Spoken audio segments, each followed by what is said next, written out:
क्योंकि हमारी आदत यही रही है। और उस आदत का नाम है कि हमारे पास, मान लो हम घर से राष्ट्रपति पढ़ के गए, अब उसने पूछा राष्ट्रपतीय सक्रियतावाद 90 के दशक की विशेषता थी जो 2000 के मध्य में पुनः कमजोर हो रही है।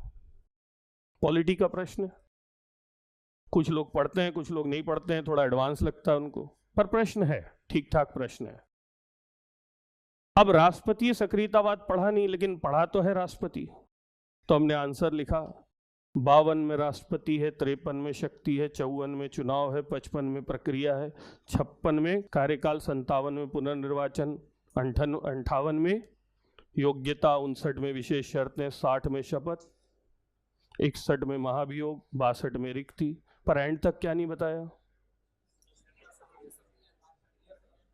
और तो और हम आगे चले गए और उसकी विधायी, कार्यपालिका ही नहीं आई। हमने जितना उगला था सब निगल दिया, लेकिन ये नहीं बताया कि वो सक्रियतावाद क्या होता है।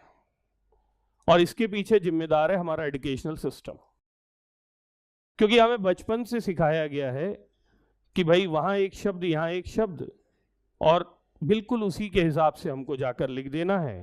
क्वेश्चन की डिमांड के हिसाब से नहीं लिखना है, अपने आंसर के हिसाब से क्वेश्चन को समझा देना है। और यूनिवर्सिटी कॉलेजेस में प्रोफेसर नंबर भी देते हैं। यूनिवर्सिटी कॉलेजेस का तो हाल ये है, आप साइकिल आंख के सामने रखो, प्रोफेसर हैंडल के अनुसार, प्रोफेसर ब्रेक के अनुसार, प्रोफेसर सीट के अनुसार, प्रोफेसर स्पोक के अनुसार, प्रोफेसर चेन के अनुसार, प्रोफेसर टायर के अनुसार अपने मन से लिखते जाओ। तो आपको सबसे पहले बदलना पड़ेगा कि आप आंसर्स नहीं क्या बनाएंगे, क्वेश्चंस।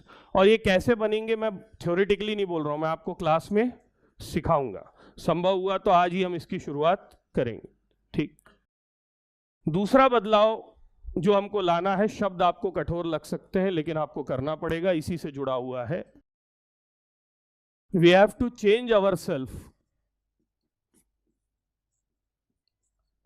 Parasite to intellect.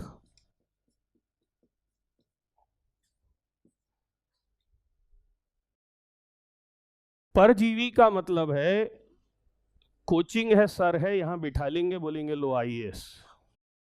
ऐसा नहीं होता है। परजीवी का मतलब है सब दूसरा करके देगा। तो क्या क्या करके देगा नौकरी के बाद? आगे तो बहुत कुछ आपको ही करना है। तो ऐसी निर्भरता क्यों बनाना सर पे, चाहे शिक्षण संस्थान, है ना।